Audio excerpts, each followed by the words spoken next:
نبی صلی اللہ علیہ وسلم عشاء کے پہلے سونے کو اور عشاء کے بعد گفتگو کرنے کو ناپسند کرتے تھے۔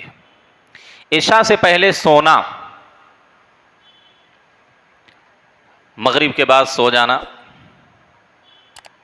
البتہ بعض ایک حدیث آتی ہے عصر کے بعد سونے کے متعلق جس میں کراہت کی بات کی گئی ہے، لیکن وہ حدیث ضعیف ہے۔ وہ حدیث کیا ہے؟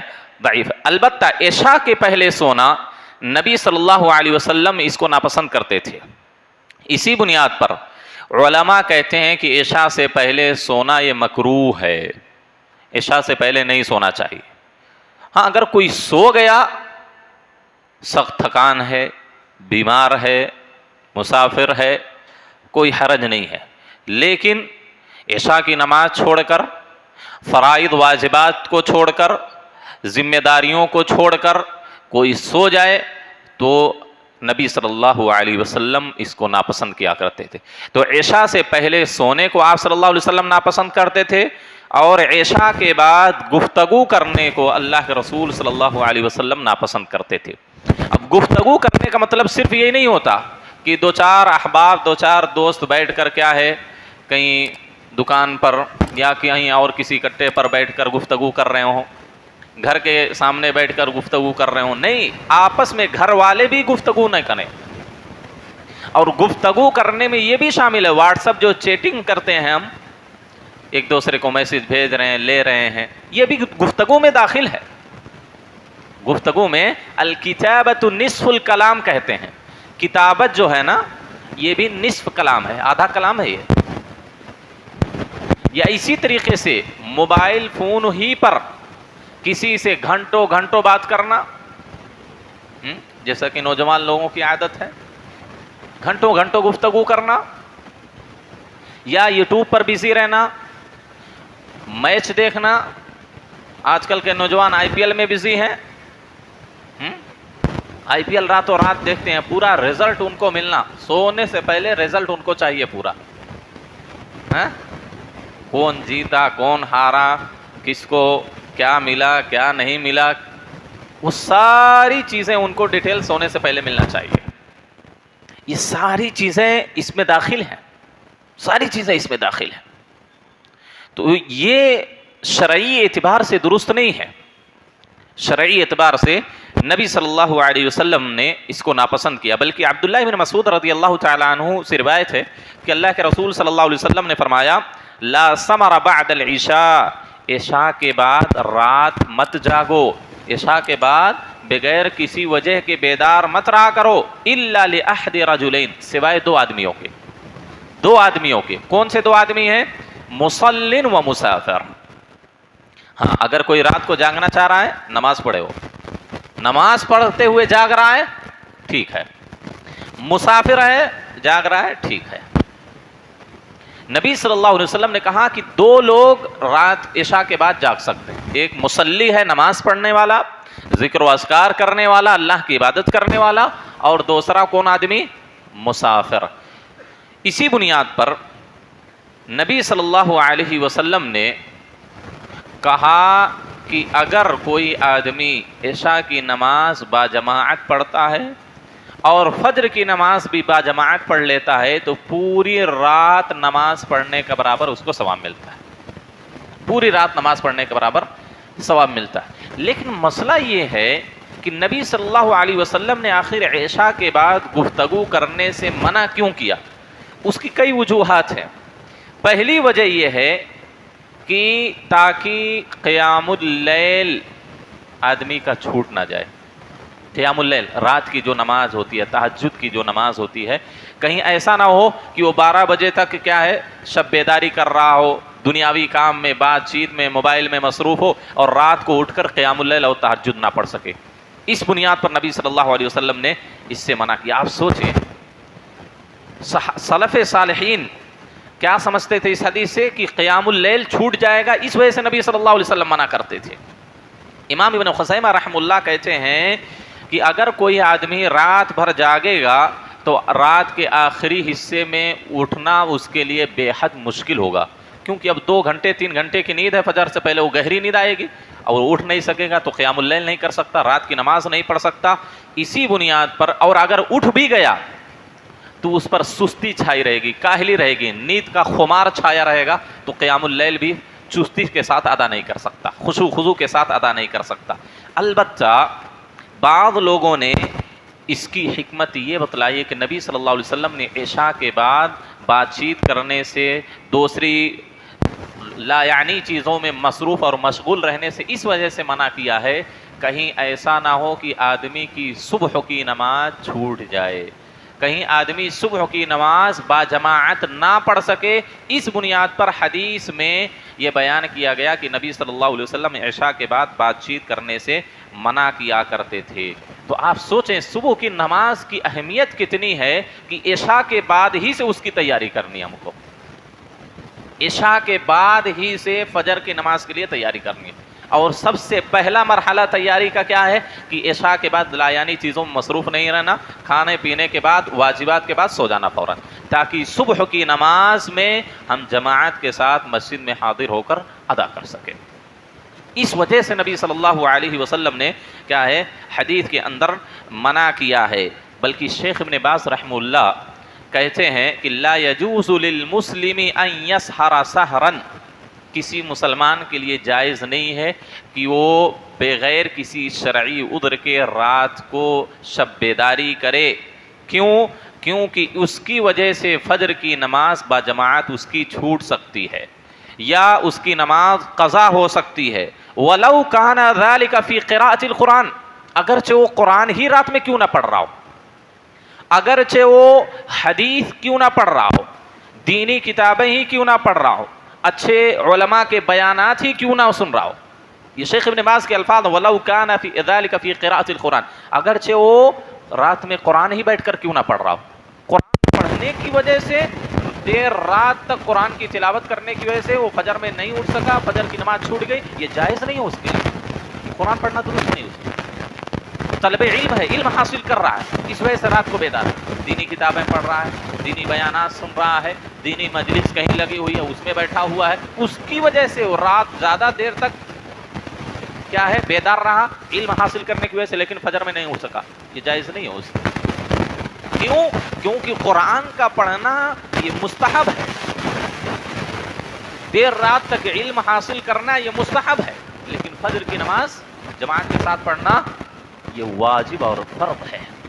تو کہا دینی کاموں کی بنیاد پر، دینی عمل کی بنیاد پر، نیک عمل کی بنیاد پر اگر فجر کی نماز چھوٹ جا رہی ہے دیر رات تک جاگنے کی وجہ سے، دینی کام کی وجہ سے، تو اس کے لیے وہ کام بھی کرنا جائز نہیں ہے.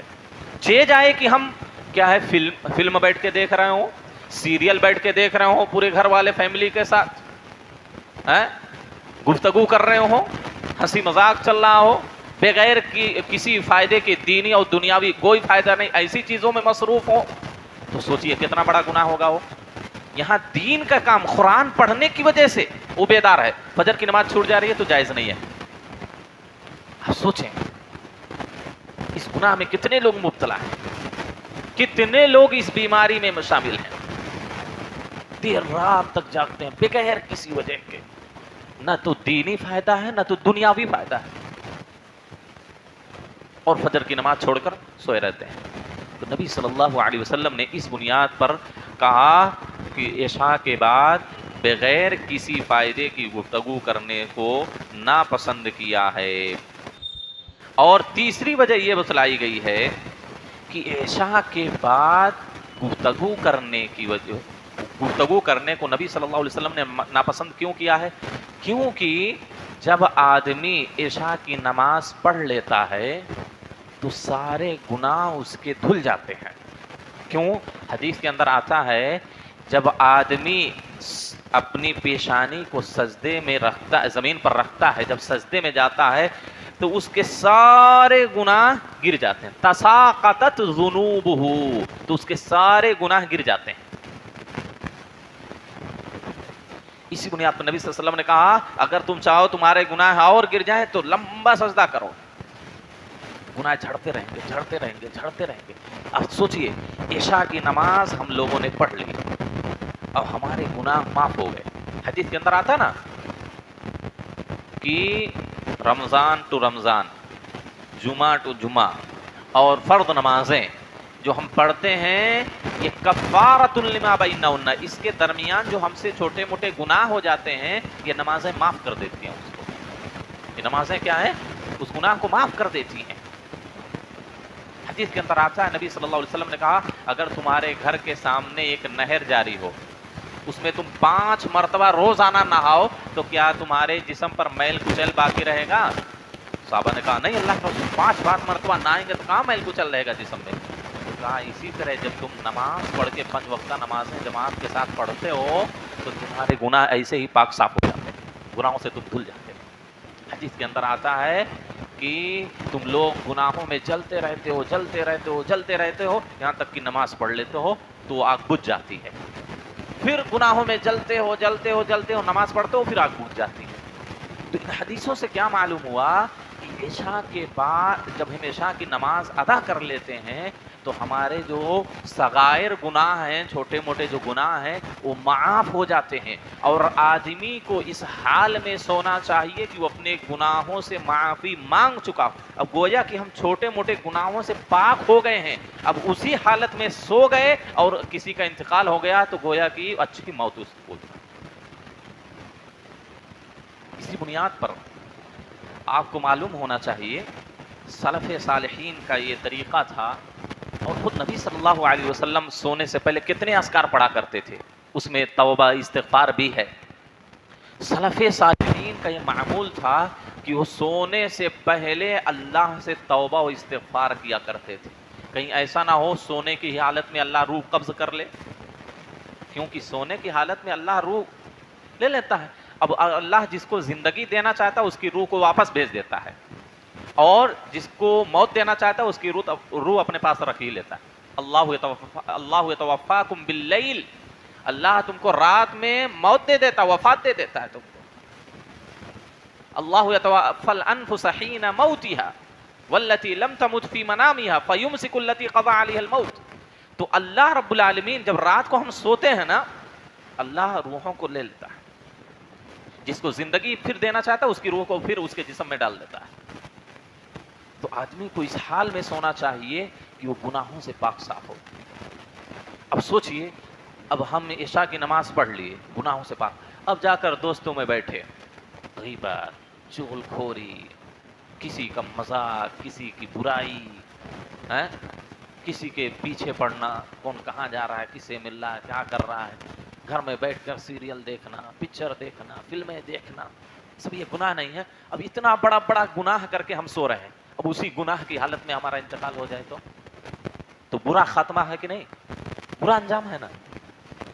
اس بنیاد پر نبی صلی اللہ علیہ وسلم نے عشاء کے بعد گفتگو کرنے سے منع کیا کہ کہیں تم گفتگو کرو گے اور تمہارے دوران گفتگو اللہ کو ناراض کرنے والی کوئی ایسی بات نکل جائے جس کی وجہ سے تمہارے یہ سارے عمل برباد ہو جائیں. حدیث کے اندر آتا ہے ان الرجل لا يتكلم بالکلمہ، آدمی بسا اوقات اپنی زبان سے ایسا کلمہ بولتا ہے اللہ کو راضی کر دینے کے لیے، اس کو کوئی پرواہ نہیں ہوتی. وہ یہ نہیں سمجھتا کہ میں بہت بڑی بات بول دی، میں نے بہت اچھی بات بول دی، اللہ اس سے راضی ہو گیا. لیکن اللہ کو بات پسند آ جاتی ہے، اللہ رب العالمین اس سے راضی ہو جاتا ہے، جنت میں داخل کر دیتا. لیکن بسا اوقات آدمی اپنی زبان سے ایسی بات کہہ دیتا ہے جس سے اللہ ناراض ہو جاتا ہے، اور آدمی کو کوئی پرواہ نہیں ہوتی کہ اس نے غلط بات کہی، بس ایسے بولتے بولتے فلو میں کوئی بات بول دیا، اس کو پرواہ نہیں ہے کہ اس نے غلط بات بولی. لیکن اس بات کی وجہ سے اللہ اتنا ناراض ہو جاتا ہے کہ جہنم کے اندر 70 سال کی مسافت کی گہرائی میں اس کو ڈال دیتا ہے ایک کلمے کی وجہ سے، جس کو آدمی کو پرواہ نہیں ہوتی کہ اس نے غلط بولی، آدمی کو معلوم بھی نہیں کہ میں نے غلط بات بول دی ہے. اور ہماری مجلسیں ہوتی ہیں غیبت کی، چغل خوری کی، ہنسی مذاق کی، جھوٹ کی، لوگوں کو نیچا دکھانے کی، یہ ساری ہماری مجلسیں ہوتی ہیں. اب اس میں کتنی غلط باتیں ہم بول سکتے ہیں یا بول جاتے بھی ہیں. تو آپ اندازہ لگائیے. تو نبی صلی اللہ علیہ وسلم نے عشاء کے بعد لا یعنی گفتگو کرنے سے اسی وجہ سے منع کیا ہے. عشاء کی نماز پڑھو، جو ضروری واجبات ہیں وہ پورا کرو، سو جاؤ، سونے کے اذکار پڑھ لو، سو جاؤ. سفیان ابن عیینہ رحم اللہ کہتے ہیں کہ میں نے ایک مرتبہ عشاء کے بعد تھوڑی موڑی گفتگو کر لی، اور وہ بھی نہیں غیبت چغل خوری والی گفتگو نہیں، علم کی بات ہے. کہا کہ میں مناسب نہیں سمجھتا کہ گفتگو کرنے کے بعد اس حالت میں اپنے بستر پر سو جاؤں. انہوں نے کیا کیا؟ کہا کہ فتوضأت، میں اٹھا اس مجلس سے، گیا وضو کیا، 2 رکعت نماز پڑھی، واستغفرت، اور خوب اللہ سے رو رو کر استغفار کیا، اللہ سے معافی مانگی گناہوں کی، اور اس کے بعد جا کے میں سویا. یہ سلف کا حال تھا جو گناہوں سے بہت دور رہتے تھے. ذرا سی گفتگو، اچھی گفتگو کی انہوں نے، لیکن اس کے باوجود بھی ان کو یہ ڈر تھا کہ کہیں اس میں غلط کوئی بات نہ ہو جائے، تو انہوں نے اٹھ کر وضو کیا، نماز پڑھی، اس کے بعد اللہ سے معافی مانگی، پھر سوئے، تاکہ اس حالت میں انتقال ہو کہ میں گناہوں سے پاک ہوں. اسی وجہ سے قاسم بن ابی ایوب کہتے ہیں کہ سعید بن جبیر جو کہ عبداللہ بن عباس کے خاص شاگرد ہیں، ہمیشہ آپ کے ساتھ رہنے والے ہیں، کہتے ہیں کہ عشاء کے بعد وہ 4 رکعت نماز پڑھتے تھے، 4 رکعت نماز پڑھتے تھے، اور اس کے بعد ان کے گھر والے ان سے بات کرنا چاہتے تھے تو بات نہیں کرتے تھے، سو جاتے تھے، بات نہیں کرتے تھے، سو جاتے تھے. یہ سلف کے نبی صلی اللہ علیہ وسلم کی سنتوں پر دیکھیے کیسے عمل کرتے تھے. بلکہ خیثمہ کہتے ہیں کانوا یحبون اذا اوتر الرجل ان ینام. سلف صالحین پورے کے پورے صحابہ و تابعین کا عمل کیا تھا کہ جب وہ وتر پڑھ لیتے تھے سو جاتے تھے، وتر پڑھ لیے تو سو جاتے تھے، اس کے بعد گفتگو نہیں کرتے تھے. تو یہ جو حدیث ہم نے آپ کے سامنے بیان کی کہ نبی صلی اللہ علیہ وسلم عشاء کے پہلے سونے کو ناپسند کرتے تھے اور عشاء کے بعد گفتگو کرنے کو ناپسند کرتے تھے. اس کا یہ مطلب نہیں مطلق طور پر گفتگو کرنا حرام ہے، نہیں، کوئی ضروری گفتگو ہے جس میں دینی اعتبار سے کوئی مصلحت ہے، دنیاوی اعتبار سے کوئی مصلحت ہے، تو ایسی گفتگو کی جا سکتی ہے. یہ نہیں کہ مطلق طور پر گفتگو کرنا عشاء کے بعد حرام ہے، نہیں، لا یعنی گفتگو جس کا دینی اعتبار سے اور دنیاوی اعتبار سے کوئی فائدہ نہ ہو، ایسی گفتگو عشاء کے بعد کرنا جائز نہیں. جائے کہ وہ غیبت چغل خوری ہنسی مذاق کی محفل ہو، فلم سیریل وغیرہ دیکھ کر ایک ساتھ بیٹھیں، واٹس ایپ فیس بک پر چیٹنگ کریں بغیر کسی وجہ کے، 1 گھنٹہ گفتگو کریں کسی سے، یہ ساری چیزیں حرام ہے، جائز اور درست نہیں ہے عشاء کے بعد. نبی صلی اللہ علیہ وسلم سے بے شمار حدیثوں میں ملتا ہے کہ آپ دیر رات تک ابو بکر عمر کے ساتھ بیٹھ کر گفتگو کیا کرتے تھے. ابو بکر کے ساتھ، ایسے عمر کے ساتھ آپ بیٹھ کر گفتگو کیا کرتے تھے، مسلمانوں کی حالات کے بارے میں، صحابہ کی حالات کے بارے میں، آگے کی پلاننگ، غزوات کی پلاننگ کے بارے میں نبی صلی اللہ علیہ وسلم گفتگو کیا کرتے. تو یہ کیسی گفتگو ہے؟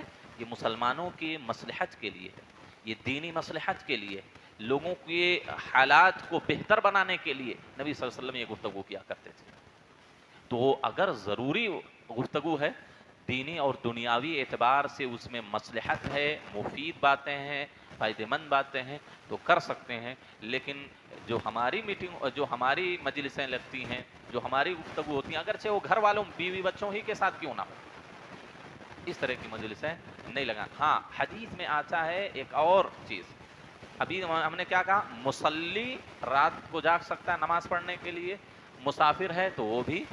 اسی طرح میاں بیوی ہیں وہ بھی گفتگو کر سکتے ہیں، سمجھ رہے ہیں، اور اسی طریقے سے بچے ہیں والدین کی خدمت کر رہے ہیں ان سے گفتگو کر سکتے ہیں. تو اس طرح کی مفید جو مصلحت جس میں رکھی گئی ہے یا جو ہمارے لیے مفید ہے تو ایسی گفتگو کرنا ہمارے لیے جائز ہے. تو اس کا تعلق بھی نماز ہی سے تھا، اسی بنیاد پر ہم نے نماز کے اندر ہونے والی غلطیوں میں اس کو بھی شامل کیا ہے، کیونکہ اس کا تعلق فجر کی نماز سے ہے. آپ نے جو منع کیا اس کی ایک وجہ یہ ہے کہ کہیں لوگوں کی فجر کی نماز نہ چھوٹ جائے، تو یہ بھی ایک غلطی لوگ کرتے ہیں، اس سے بھی ہم سب کو بچنا چاہیے.